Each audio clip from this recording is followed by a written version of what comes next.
Sudah mulai menjamur. Sekarang saya mau tanya sama Cak Lontong. Bagaimana Anda melihat fenomena balap liar ini? Pertama, apa balap liar? Nah, apa balap liar itu? Balap liar adalah adu kecepatan yang dilakukan tidak di tempatnya. Ya, itu iya. Kategori dasar dari balap liar. Iya. Nanti pengembangannya bisa diartikan masing-masing, tapi itu intinya. Iya. Yang kedua, siapa pelaku balap liar? Iya. Saya punya datanya. 100% pelaku balap liar adalah anak muda. Karena apa? Karena yang tua sudah tidak mau balap liar. Dulu waktu muda saya suka.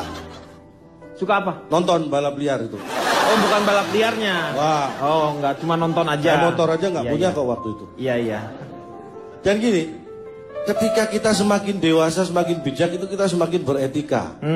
Contohnya ini untuk, ya kita nggak perlu ngomong balap liar ya. Iya. Pengguna motor kita saja kalau di kampung yang sudah ada polisi tidur masih kenceng-kenceng jalannya. Iya. Beda dengan orang seperti saya yang sudah dewasa pemikiran. Iya. Etikanya sudah berjalan. Gitu. Udah punya etiket. Kalau saya ya? ada polisi tidur, saya nggak bakalan ngebut. Saya berhenti. Terus? Saya bangunkan, Pak, bangun Pak. Bangun dulu. Saya lewat. Lagian ngapain polisi itu tidur di tengah jalan? Nah, makanya etika itu. Iya. Kalau kita sudah punya etika, saya yakin tidak akan ada yang namanya balapan liar. Iya. Setelah ada pelaku, berikutnya adalah lokasi. Lokasinya, iya. Seperti yang saya bicarakan tadi, kalau dia di sirkuit bukan balap liar. Betul. Namanya. Lokasi itu resmi menentukan. kalau itu ya. Dan menurut data bukan hanya di Indonesia balap liar. Di Surabaya, Medan, Makassar, Pekanbaru juga ada balap liar. Sebentar. Emang negara kita federasi apa? Itu kan sama juga di Indonesia. Kenapa? Sebentar boleh Ya, Pak? mau kemana? Itu dia nggak bener Pak. Saya mau ngomongnya sebentar. Boleh. Bacot tumpah.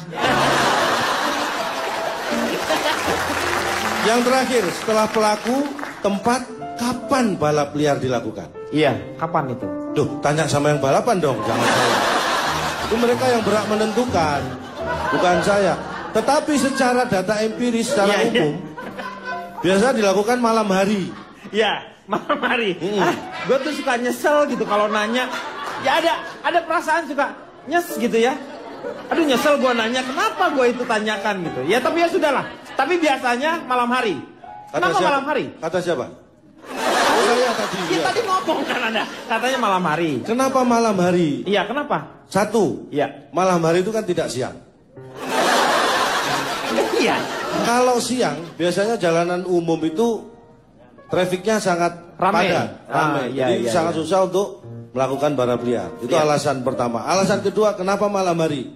Kenapa malam hari? Siang biasanya mereka kerja atau sekolah.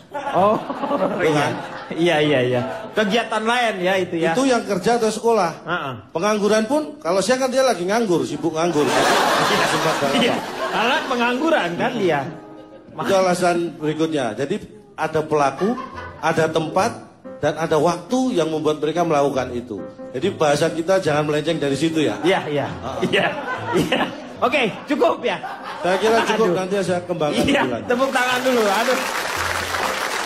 Jadi gini Pak Denny, apa yang disampaikan itu hanya keasikan karena memang mereka suka balapan liar. Tapi saya punya datanya, dampak dari adanya balapan liar. Ini internasional di data saya.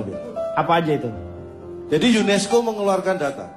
Ya. Yang pertama, 100% anak yang orang tuanya dulu pembalap liar, itu lahir sebelum sekolah. 100% anak. Iya. Ini yang harus kita waspadai. Ya. Yang kedua, 100% orang tua yang dulunya pembalap liar, itu punya anak, kalau lahir, pilihannya dua. Apa? Kalau nggak laki, perempuan.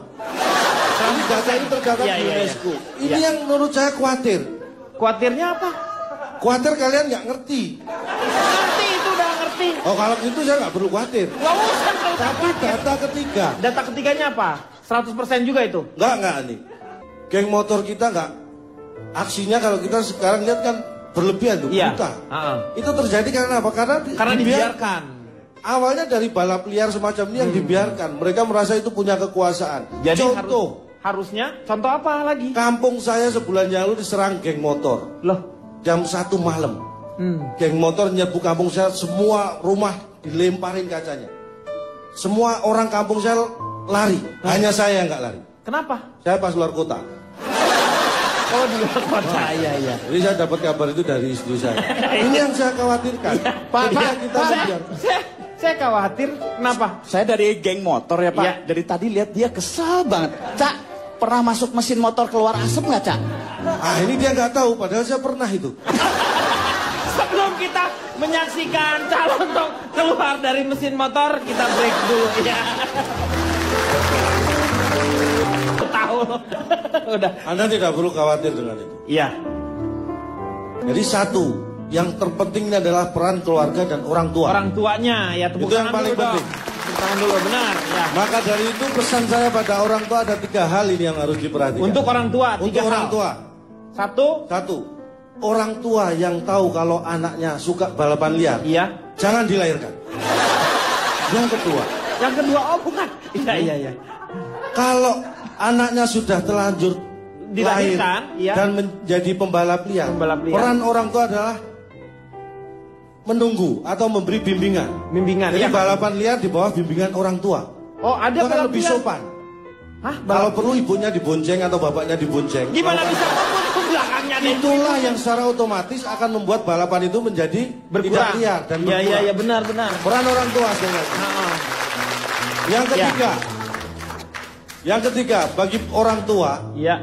satu lagi pesan saya, jangan pernah membiarkan anaknya menikah kalau belum bertemu jodoh.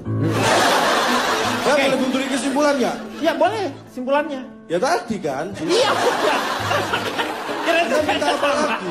Kirain gua ada tambahan. Sekarang kita akan sama